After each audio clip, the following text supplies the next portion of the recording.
In a little village on the slopes of Mount Kenya, William Kiama is hard at work. His every waking hour is occupied by the taxing business of tending to his fish. Today, he and his workers have drained one of his 10 fish ponds and are now casting a net to catch the fish. I'm draining the pond to harvest the koi carps which are in there. And then after harvesting the fish, I can take them to the market. Kiama and his workers take the time to sort and grade each and every fish in the bucket, no matter how small. Letting any slip through their fingers could affect his profits. These are the kois. Like this one now, it's 500 shillings.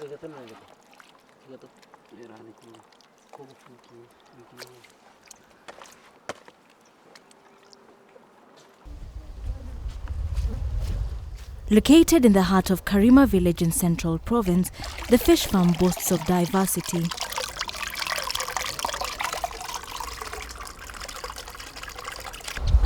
A place with several different kinds of ornamental fish. Today, Kiama keeps over 8,000 fish, over half of these for food. I stocked with some tilapias for my consumption together with my family. But in the process, I had also stocked with 50 pieces of goldfish, which after about 5 months, I harvested. And then I made about 40,000 shillings from this smoker pond. And then I had eaten a lot of tilapias. Then from this pond, I have expanded all the way down up to those big ponds of 300 meters square. Most of the people in the Mount Kenya region are subsistent farmers.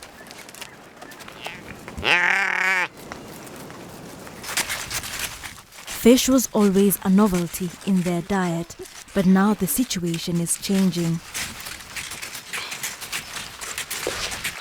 Well,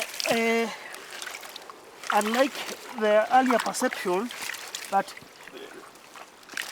people from central Kenya don't eat fish, it's not true, because now people in central Kenya are eating a lot of fish. You can see we have a lot of them, and I usually sell a lot of fish to the citizens of this Mount Kenya region. I don't even have enough to supply to them. Natoa samaki kutoka kwa hii maji naingiza hapa. Kiama's business has grown beyond the border to stretch as far as Dar es Salaam in Tanzania, where the ornamental fish are popular. His biggest problem is transport over long distances. He has a need for a cooling system.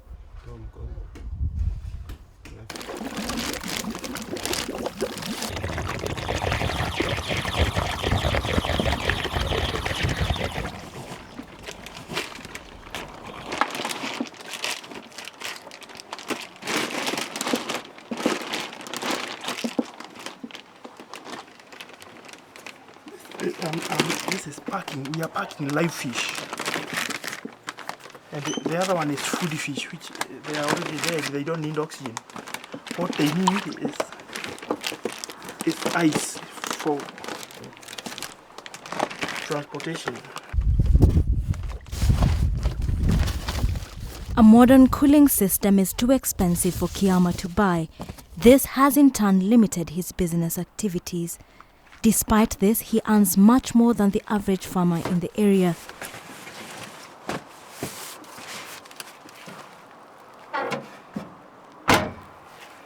I make about between 60 to 100,000 shillings per month for the ornamentals, but for tilapia, sometimes it varies from 40 to 80. The money affords Kiama a decent living, and he has recently embarked on the expansion of his second house. Once complete, it will house his brother.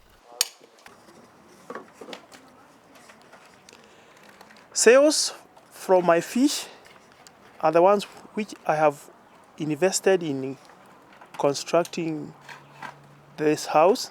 I have decided to add 2 more rooms, and I'm also thinking next year I might come up 1 story up on this house. This is on top of using the sales for educating my young boys. But his greatest success, he says, is the fact that he has gone against the odds to sow the seeds of a project that has, within a decade, grown to benefit the whole community.